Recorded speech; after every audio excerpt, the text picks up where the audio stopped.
शहजाद गिना रहे हैं भाई, एक एक सड़क, एक एक बात बोल रहे भाई, डायलॉग डिलीवरी पे मत जाओ दीपक जी, काम पे जाओ। मैंने वो थोड़ा चिढ़ गए जब मैंने 4 बार पूछा, तो बोलता है ऐसी बात नहीं है, बात सिर्फ पॉपुलैरिटी की नहीं है, काम की बात करो, काम की। और मैं मानता हूं कि परिवेश बदला है और आजकल जनता जो परफॉर्म नहीं करते उसको पेरिश कर देता है ऐश्वर्या। तो कोई स्टार है, इसको टेक इट फॉर ग्रांटेड लेके वो चुनाव ना लड़े। काम करना पड़ेगा, काम करना पड़ेगा आपको। और अब जनता इसका मूल्यांकन भी करती है कि काम कैसा हुआ है, किस स्तर का हुआ है, किस तरह का हुआ है और क्या गुणवत्ता है उसके। दुष्यंत जी कुछ कह रहे हैं, बोलिए दुष्यंत जी। मैं ये कह रहा था भाई, वही सड़कें हैं, डिसाइड तो जनता करेगी ना, नहीं वही थोड़ी है, सड़कें बनती हैं। वो गिना देते हैं, गडकरी जी मैंने बनवाई, योगी जी कह देते मैंने बनवाई है, निरहुआ जी कह रहे हैं मैंने बनवाई है। रोजगार किसने दिया, कितने लोगों को रोजगार? शहजाद आ रहा हूं आपके पास। कोई बताए भाई, अप्रैल महीने में 27 लाख लोगों की नौकरी गई हैं, जो 100 युवा हमारा बेरोजगार ये आपके पास डेटा कहां से आया सर? से 83 नागर साहब डेटा कहां से आया? अरे भाई साहब ये सरकारी डेटा है, कोई भी 27 लाख नौकरियां गई एक महीने में, आपके पास डेटा है? में बिल्कुल आप सर्च कर लीजिए, आपको आर्टिकल मिलेगा। एक तो ये गूगल बाबा से आगे निकलना पड़ेगा जिंदगी में। ये Google Baba is not the answer for everything Dushyant नागर। आप जमीन के आदमी हैं। अभी आप कौन सा आर्टिकल डिबेट में कोई गलत बोला है? अच्छा नागर साहब सड़कें बनाना काम नहीं है? नहीं, उसकी नहीं है, क्रेडिबिलिटी कौन लेगा भाई? सड़कें बनाने से रोजगार। Shehzad coming 30 seconds Shehzad. Gadkari 30 seconds. Yogi ji ने बनाई, निरहुआ जी ने बनाई। अरे एक आदमी तय कर ले, नीचे से सड़क सुनिए, कौन लेगा? विधायक, सांसद, मंत्री, बना दी। गांव का प्रधान भी कहता है जी सड़क बना दी। कितनी सड़क बनी उसी की गणना कर लीजिए।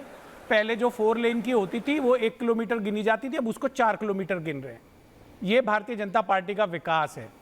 नौकरियों की बात करें, वो पता लग जाएगा कितने दिन रह गए। 4 तारीख को पता लग जाएगा कि 1 लेन है कि 4 लेन है। आपने शहजाद कुछ 1 लेन है कि 4 लेन है, पता लग जाएगा ना कि एक को 4 बार गिन रहे हैं कि 4 को 1 बार गिन रहे हैं। शहजाद, जनता सब बता देगी। Shehzad with graphics please. Omkareshwar ji आ रहा हूं। देखिए, कम से कम दुष्यंत जी से ये अपेक्षा नहीं थी। देश में 2014 से पहले 90,000 किलोमीटर हाईवे के थे, आज 1,45,000 किलोमीटर हाईवे के। क्या 4 बार एक ही रास्ते को गिनकर ये हाईवे के किलोमीटर बढ़ेगी क्या? दूसरी बात, मैं तो कह रहा हूं कि बाकी सब छोड़, आप इन मुद्दों पर वोट क्यों नहीं मांगते? आज आपसे केवल एक ही सवाल पूछो, राहुल गांधी क्या बोल रहे हैं? जुडिशियरी आदिवासी मुख्यमंत्री को नहीं छोड़ती है, नॉन आदिवासी मुख्यमंत्री को छोड़े। क्या उनको लगता है जुडिशियरी जो है इस प्रकार से भेदभाव करती है? एक्चुअली सवाल यह है कि आज वो केजरीवाल से खुद इतने त्रस्त हो चुके हैं। मैं तो पंजाब चंडीगढ़ यहाँ पर हूँ, यहाँ पर कांग्रेस पार्टी के लोग केजरीवाल एंड कंपनी को गालियां दे रहे हैं। तो ना इनका अलायंस काम कर रहा है, ना इन्होंने खुद कुछ काम किया है। इसीलिए आज केवल और केवल इस प्रकार से तुष्टिकरण की राजनीति या गाली गलौज की राजनीति। ओबीसी करने वाले नेता एक बार तो बताए कि मुस्लिम आरक्षण जो दिया वेस्ट बंगाल में जो खारिज हुआ, उसके साथ है या उसके खिलाफ है? ममता दीदी ने बोला हम ऑर्डर को लागू नहीं होने देंगे। मतलब ओबीसी के खिलाफ बोल रही है। फैक्ट्स पे ही बात करेंगे। नहीं, आप फैक्ट्स पे बात देखिए, ओबीसी आरक्षण का हिसाब किताब आप ही थोड़ी बोलेंगे। पहले ओमकारेश्वर पांडे जी कास्ट सेंसस होना चाहिए। नॉट ऑन एयर दुष्यंत नागर, कैमरा देखते ही मत बोला करो मेरे भाई। कैमरा देखा नहीं, चालू। रिलैक्स बॉस, आपसे सवाल लिया, आपसे आपने बोला दादा, थैंक यू, हद मैंने कर दी। आ रहा हूं प्रोफेसर साहब, आ रहा हूं। शहजाद जी आ रहा हूं। ओमकारेश्वर पांडे जी भी बैठे। ओमकारेश्वर जी, देखिए 2019 में मैं आपको बता रहा हूं, ये जो बची हुई सीटें 115, इसमें से बीजेपी 77 जीती थी, कांग्रेस केवल 9 और अन्य 29। अगर मैं अन्य पूरी तरह से, जो कि अब बीजेपी के साथ नहीं है ओमकारेश्वर जी, और कांग्रेस को जोड़ लूं तब भी आधे से भी कम है। तो कैसे हर चरणबद्ध चरण, देखिए पहले 2 चरण में ऐसा समा बांधा गया ओमकारेश्वर जी की बीजेपी बिल्कुल समाप्त हो गई है, बीजेपी को बिल्कुल नुकसान है, बीजेपी को नुकसान है। उसके बाद उन्हें भी धीरे धीरे समझ आने लगा कि ये नैरेटिव टिक नहीं रहा। कब तक टिका लेंगे इस नैरेटिव को? 1 तारीख को एग्जिट पोल करेंगे, चलिए वो भी बोलेंगे कि नैरेटिव है। 4 तारीख, कितने दिन रह गए? कितने दिन? सब असलियत आ जाएगी सामने। ये सबसे मुश्किल चरण है ऐश्वर्या जी, ये सबसे मुश्किल चरण है एनडीए के लिए, क्योंकि इसी चरण में आप हरियाणा की 10 सीटों के लिए चुनाव हो रहा है, दिल्ली की 7 सीटों के लिए चुनाव हो रहा है। ये फैसला होना है कि अरविंद केजरीवाल को जेल भेजना ठीक फैसला था या वो बुमरैंग कर गया। हरियाणा के किसानों के लिए 200 किलोमीटर पे जो बाड़ लगाया था वो सही फैसला था या बुमरैंग कर गया। चूंकि जम्मू कश्मीर में भारतीय जनता पार्टी कश्मीर वैली में चुनाव नहीं लड़ रही है, शायद इसलिए कि अगर वैली में चुनाव लड़ती तो उसे पता चल जाता कि उसके फैसले के प्रति वहां के लोगों में कितना आदर है, भाव है, या उसको इनकार कर दिया, रिजेक्ट कर दिया। पंजाब इसी में है, पंजाब की महत्वपूर्ण सीटें, हिमाचल की महत्वपूर्ण सीटें। तो ये जो चरण है वो एनडीए के लिए बहुत से उनके सवालों का जवाब देने वाला, उनके जो फैसलों का टेस्ट वाला वो है। अग्निवीरों का भी यह इलाका है, जो अग्निवीर योजना उन्होंने चलाई, तो उसको युवा कितने पसंद कर रहे हैं, इन सभी राज्यों के युवा। ये भी देखना है कि इसका एनडीए के ऊपर उनको कितना भरोसा है या नहीं है। दूसरी बात कहना चाहता हूं, आने से पहले आपके डिस्कशन में मैंने अमित शाह जी का एक ट्वीट देखा है। आप बीजेपी फॉर इंडिया पे उस पर देख सकते हैं ट्वीट को, जिसमें अमित शाह जी पूछ रहे हैं इंडिया गठबंधन से कि आपके प्रधानमंत्री पद का उम्मीदवार कौन है। उन्होंने कई उम्मीदवारों के नाम लिए हैं कि क्या शरद पवार को बनाएंगे, क्या इनको बनाएंगे, क्या ऐसा लगता है अमित शाह जी को कि अब इंडिया गठबंधन के प्रधानमंत्री के नाम की बारी आ गई है?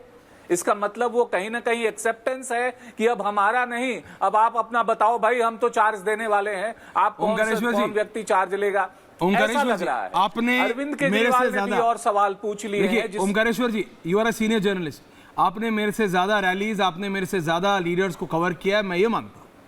आप एग्जैक्टली जानते हैं कि जब जनता से बात करनी होती है तो ऐसे सवाल पूछे जाते हैं। आप उसको ओवर इवैल्यूएट कर रहे हैं जैसे कई, या उसे ओवर एनालाइज कर रहे हैं जैसे कि लोग करते हैं। लेकिन मैं इस पे ज्यादा नहीं बोल रहा हूं। दीपक जी कुछ बोलना चाह रहे हैं, फिर मैं आ रहा हूं। अनुराग जी, आपकी उंगली मुझे दिख रही है, सारा खेल ही उंगली का है। मैं आ रहा हूं आपके पास, रिलैक्स। शहजाद जी आ रहा हूं, हाँ रिलैक्स रिलैक्स। दीपक जी बोल रहे हैं, उसके बाद उंगली तो बात कह रहा हूं। आ रहा हूं भदौरिया साहब, प्लीज। भाई, और मैंने साथ में बहुत रिपोर्टिंग की है, तो भाई क्यों ना पूछा जाए कि एनडीए की तरफ से कि इंडिया का प्रधानमंत्री का दावेदार कौन होगा, क्यों ना पूछा जाए। और क्या इसका ये मतलब है कि अमित शाह जी ये कह रहे हैं कि 4 तारीख के बाद चार्ज देने जा रहे हैं? सवाल का वक्त आ गया है। इस सवाल का वक्त आपको लगता है आ गया है? ये हाँ, क्योंकि सवाल का वक्त आ गया है कि भाई 4 के बाद अगर आप जीत रहे हैं तो आपका प्रधानमंत्री पद का उम्मीदवार कौन होगा। बिल्कुल सही सवाल। 2 दौर बाकी है मोदी जी के सामने, कौन? ये अमित शाह जी क्यों नहीं पूछे? कहीं ये रियलाइजेशन है, कहीं ये रियलाइजेशन है कि अब चार्ज देने की बारी आ गई है। ओमकारेश्वर जी, ये आप कह रहे हैं? आप तो जमीन से जुड़े पत्रकार हैं। अनुराग भदौरिया बोले, दुष्यंत नागर बोले, जो बर्फ का गोला बनाते हुए कहते हैं कि 40 सीटें आएंगी। कह रहा हूं, आप कह रहे हैं, आप क्या कह रहा हूं? हाँ बोलिए। क्योंकि सर मैं आपसे सवाल करूंगा, 4 तारीख को, अगर 1 तारीख को आप नहीं मानेंगे तो 4 तारीख को तो मानना पड़ेगा। आधार बता दे इसका। मैं तो सिर्फ ये कह रहा हूं ओमकारेश्वर जी को, आधार बता दे। 3 से coming give him 10 seconds, coming back. इसी पे प्रासंगिक है, इसी पे गिव हिम 10 सेकंड्स, वापस आ रहा हूं आपके पास। ओमकारेश्वर जी बताइए ना, आधार बताइए। आधार ये है कि देश में जो चारों तरफ माहौल दिखाई दे रहा है, जब आप हरियाणा में देखते हैं कि यहां तक कि मुख्यमंत्री स्तर के नेता जब हरियाणा में फाइट है, विरोध हो रहा है, हरियाणा में फाइट है, इंडिया गठबंधन, हरियाणा में फाइट है, गठबंधन के लोगों की जितना मर्जी मना कर ले, हरियाणा में फाइट है, टक्कर की फाइट है हरियाणा में। खट्टर को अगर हटाना था तो पहले हटाना था, जबरदस्त फाइट है, आखिरी मिनट पे हटा के। और एक प्रो खट्टर आदमी को आपने नहीं वहां हटा के गलती की है, और यूपी में इस बात का भय हो गया है कि योगी को हटा दिया जाएगा, ये भी भय है। अगर